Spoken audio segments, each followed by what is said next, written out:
paano po nabuo ang party list at kailan ito nagsimula rito sa Pilipinas? So yung party list system natin is a creation of the 1987 Constitution. No? So ang simula nito basically is from the time na napasa yung party list law. No?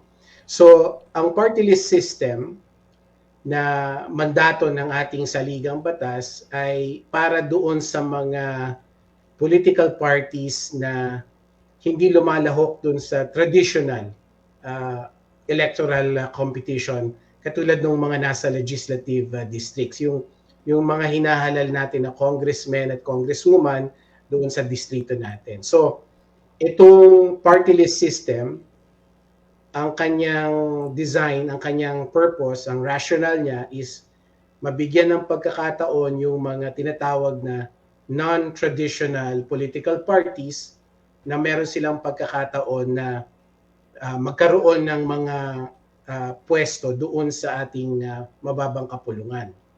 So parang ano siya, no? Would you say marginalized itong mga nire-represent ng political parties or not necessarily, party list or not necessarily?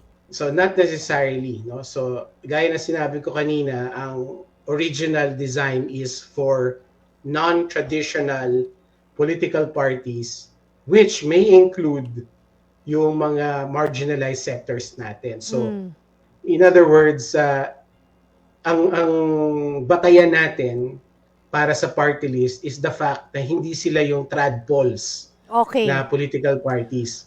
Okay. So necessarily they will include yung mga tinatawag nating marginalized sectors or yung mga not necessarily marginalized but yung mga sectors natin na katulad ng labor, fisherfolk, agriculture, youth, etc. etc.